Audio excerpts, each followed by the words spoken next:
അമ്മയുടെ അടുക്കളയിലേക്ക് സ്വാഗതം. ഇപ്പം ഞാൻ ബോംബെയിലെ എയ്റോളി എന്ന് പറഞ്ഞൊരു സ്ഥലത്താണ് ഉള്ളത്. അപ്പോൾ അവിടെ ഗണപതി പൂജയൊക്കെ നടക്കുന്ന സമയമാണ്.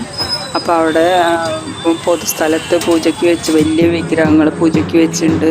അതുപോലെ തന്നെ ചെറുതും വലുതൊക്കെ ആയിട്ട് വീടുകളിലും മിക്ക വീടുകളിലും ഈ വിഗ്രഹങ്ങൾ വെച്ച് പൂജിക്കും 10 ദിവസം. ഇപ്പോൾ അത് പൊതുസ്ഥലത്ത് വെച്ചിട്ടുള്ളിടത്ത് വലിയ ഒരു ഉത്സവ പറമ്പ് ഒക്കെ ആയിട്ട് ചക്രങ്ങളും എല്ലാവർക്കും ഇരുന്ന് തിരിയാനുള്ള ചക്രങ്ങളും അതുപോലെ കുട്ടികൾക്ക് കളിക്കാനുള്ള ഓരോ ഗെയിം അങ്ങനെയുള്ള സാധനങ്ങളെല്ലാം ഉണ്ട് അവിടെ. അപ്പോൾ അതൊക്കെ നല്ലൊരു എക്സിബിഷൻ്റെ പ്രതീതി തന്നെ അവിടെ ഉണ്ട്. വലിയൊരു ആഘോഷമായിട്ടാണ് ഈ 10 ദിവസം അവർ കൊണ്ടാടുന്നത് ഗണപതി ഉത്സവം. വീടുകളിലും ഇതിപ്പോൾ ഗേറ്റ് വേ ഓഫ് ഇന്ത്യയുടെ അവിടെ ഉള്ള കോമ്പൗണ്ടിൽ വെച്ചിട്ടുള്ള ഗണപതി പൂജയ്ക്ക് വെച്ചിട്ടുള്ളതാണ് ഇപ്പോൾ ഈ കാണുന്നത്. പിന്നെ വലിയ വിഗ്രഹങ്ങൾ വേറെ പൊതു സ്ഥലത്ത് വെച്ചിട്ടുണ്ട്. ഇതിപ്പോൾ ചെറിയ വീടുകളിൽ വെച്ചിട്ടുള്ള ചെറിയ വിഗ്രഹങ്ങൾ തടാകങ്ങളിൽ നിമജ്ജനം ചെയ്യാൻ കൊണ്ടുപോകണം. അവിടെ അതിന് മാത്രമായിട്ട് നിൽക്കുന്ന ഭടന്മാർ ഉണ്ട്. അപ്പോൾ അവരാണ് അത് വെള്ളത്തിൽ കൊണ്ടിട്ട് നിമജ്ജനം ചെയ്യണം. അപ്പോൾ വീട്ടുകളിലുള്ളത് അവർ ഇവിടെ കൊണ്ടുവന്ന് പൂജിച്ചിട്ട് പൂജ ആഘോഷങ്ങളൊക്കെ ആയിട്ട് അത് നിമജ്ജനം ചെയ്യും.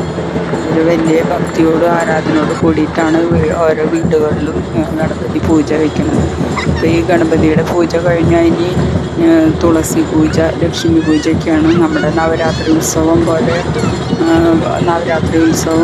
നവരാത്രി പൂജയ്ക്ക് വയ്ക്കുന്നത്. ഇനിയിപ്പോൾ അവർക്ക് അവിടെ ലക്ഷ്മി പൂജയാണ്. ഇനിയിപ്പോൾ ആ പൂജ ദിവസം തുടങ്ങിയാൽ അത് ഒരു 10 ദിവസം അടുത്തുള്ള വീട്ടുകളിലെ സ്ത്രീജനങ്ങളെയൊക്കെ വിളിച്ചിട്ട് അവർ സ്ത്രീകളെ പൂജിച്ച് ലഡു മധുരമുള്ള സ്വീറ്റ്സൊക്കെ കൊടുത്തു വിടും. സമ്മാനങ്ങളൊക്കെ കൊടുത്തു വിടും. അതൊക്കെ അവരൊരു വിശ്വാസം.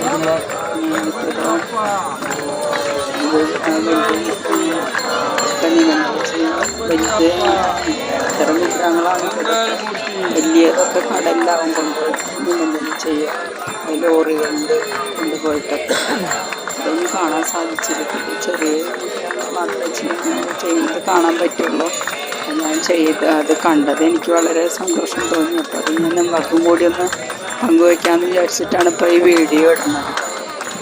ഇപ്പോൾ ഈ വീഡിയോ എൻ്റെ ചാനൽ ആദ്യമായിട്ട് കാണുന്നവർ സബ്സ്ക്രൈബ് ചെയ്യാനും ഇഷ്ടപ്പെട്ട ലൈക്ക് ചെയ്യാനും മടിക്കരുത്.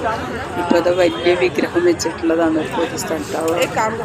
ഉത്സവത്തിൻ്റെ ഒരു ചക്രങ്ങളും ഒക്കെ ഉള്ള സ്ഥലത്ത് വെച്ചിട്ടുള്ളതാണ് ഇപ്പോൾ ഈ വിഗ്രഹം. അവിടെ ജനങ്ങൾ 10 ദിവസം. അടുത്തൊരു വീഡിയോ ആയിട്ട് ഞാൻ